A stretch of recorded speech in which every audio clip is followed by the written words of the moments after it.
20 सितंबर के Gurukul prep daily podcast में आपका स्वागत है। अपडेट 1 अर्थव्यवस्था। बैंक और वित्तीय संस्थान 2030 तक अक्षय ऊर्जा में करेंगे 32.5 लाख करोड़ रुपए का निवेश। अग्रणी नवीकरणीय ऊर्जा परियोजना डेवलपर्स, विनिर्माण कंपनियों, बैंकों और वित्तीय संस्थानों ने 2030 तक परियोजनाओं के विकास के लिए 386 अरब डॉलर या लगभग 32.45 लाख करोड़ रुपए के करीब प्रतिबद्ध किया है। यह प्रतिबद्धता नवीन और नवीकरणीय ऊर्जा मंत्रालय (MNRI) और भारतीय उद्योग परिसंघ (CII) द्वारा आयोजित चौथे इन्वेस्ट शिखर सम्मेलन के उद्घाटन समारोह में की गई थी। सार्वजनिक क्षेत्र और निजी परियोजना डेवलपर्स ने अक्षय ऊर्जा क्षमता के करीब 570 गीगावाट (GW) के निर्माण के लिए प्रतिबद्ध किया है। अपडेट 2 अर्थव्यवस्था। हरियाणा ने GDP में पंजाब को पीछे छोड़ा। प्रधानमंत्री की आर्थिक सलाहकार परिषद (EACPM) के कार्यपत्र के मुताबिक 1991 के बाद से भारत के सकल घरेलू उत्पाद (GDP) और सापेक्षिक प्रति व्यक्ति आय में पंजाब की हिस्सेदारी में गिरावट आई है, जबकि पड़ोसी राज्य हरियाणा, जो कभी पिछड़ गया था, दोनों आर्थिक संकेतकों पर उससे आगे निकल गया है। EACPM के सदस्य संजीव सान्याल द्वारा लिखित paper relative economic performance of Indian states 1960 से 61 टू 2023 से 24 फीट में कहा गया है कि सकल घरेलू उत्पाद में हरियाणा की हिस्सेदारी अब पंजाब से अधिक हो गई है और पंजाब की 106.7% की तुलना में 2023 से 24 में इसकी सापेक्ष प्रति व्यक्ति आय 176.8% तक पहुंच गई है। पंजाब और हरियाणा, जो कभी एक ही राज्य का हिस्सा थे, ने अलग अलग आर्थिक प्रक्षेप वक्र का अनुभव किया है। अपडेट 3 विविध। राष्ट्रपति निलयम सितंबर के अंत में भारतीय कला महोत्सव की मेजबानी करेगा। उत्तर पूर्व क्षेत्र विकास मंत्रालय और संस्कृति मंत्रालय के सहयोग से राष्ट्रपति निलयम 29 सितंबर से 6 अक्टूबर 2024 तक भारतीय कला महोत्सव के पहले संस्करण की मेजबानी करेगा। राष्ट्रपति 28 सितंबर 2024 को महोत्सव का उद्घाटन करेंगी। 8 दिवसीय उत्सव हमारे उत्तर पूर्वी राज्यों की समृद्ध और विविध सांस्कृतिक विरासत को प्रदर्शित करेगा। आगंतुक अरुणाचल प्रदेश, असम, मणिपुर, मेघालय, मिजोरम, नागालैंड, सिक्किम और त्रिपुरा के उत्तर पूर्वी राज्यों की कला, संस्कृति, शिल्प और पाक विविधता से परिचित होंगे। अपडेट 4 राष्ट्रीय। केंद्रीय मंत्रिमंडल ने एक राष्ट्र, एक चुनाव को मंजूरी दी।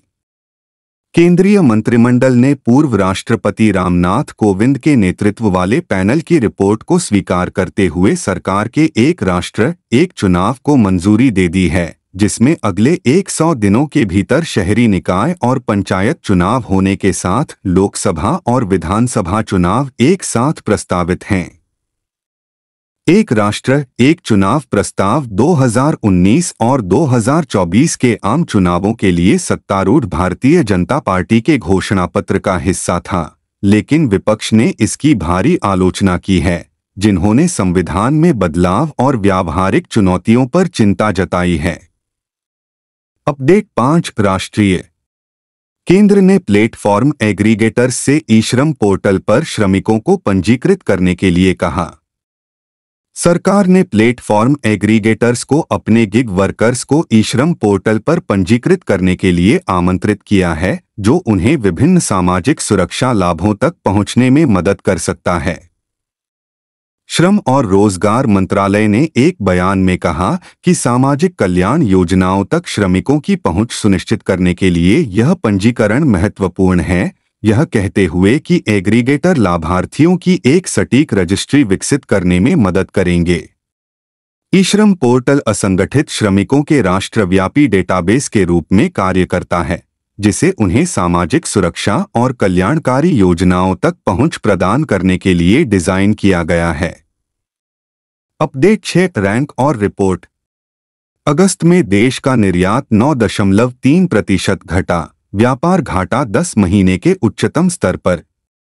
सोने के प्रवाह को दोगुना करने के कारण आयात 64.4 अरब डॉलर के रिकॉर्ड उच्च स्तर पर पहुंचने के कारण अगस्त में भारत का व्यापार घाटा 10 महीने के उच्च स्तर 29.7 अरब डॉलर पर पहुंच गया और तेल की कीमतों में नरमी और वैश्विक मांग में नरमी के कारण निर्यात लगातार दूसरे महीने 34.7 अरब डॉलर तक संकुचित हो गया। अगस्त में वस्तुओं का निर्यात 9.3% घटकर 34.7 अरब डॉलर रहा।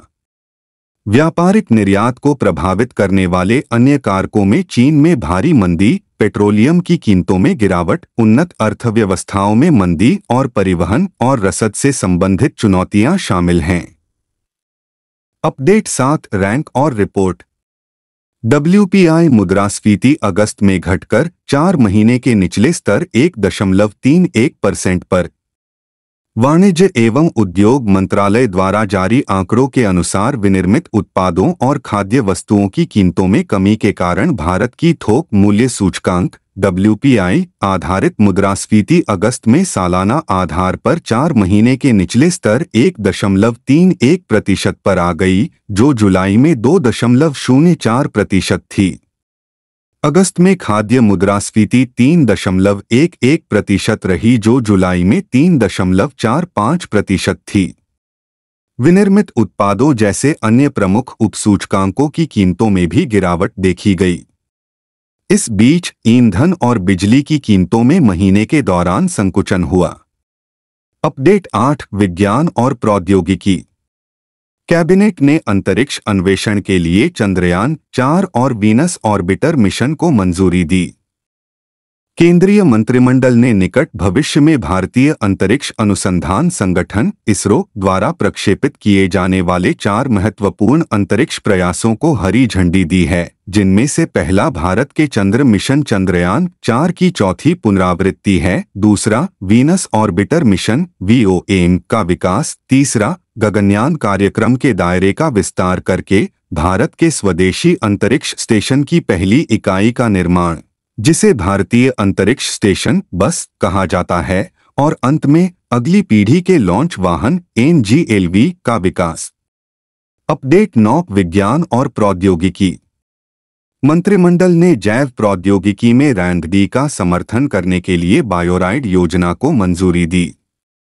केंद्रीय मंत्रिमंडल ने जैव प्रौद्योगिकी में अत्याधुनिक अनुसंधान और विकास का समर्थन करने के लिए जैव प्रौद्योगिकी अनुसंधान नवाचार और उद्यमिता विकास बायोराइड योजना को मंजूरी दी।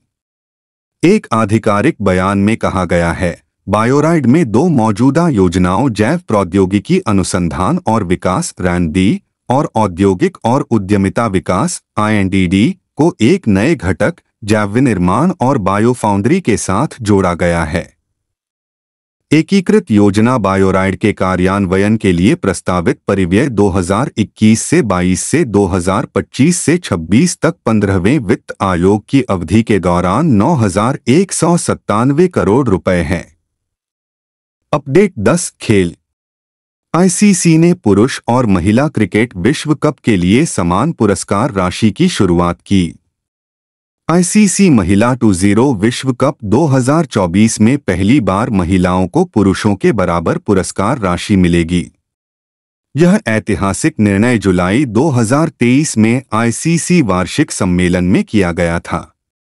ICC बोर्ड ने 2030 तक के लक्ष्य के साथ 7 साल पहले अपनी पुरस्कार राशि समानता लक्ष्य हासिल करने का फैसला किया।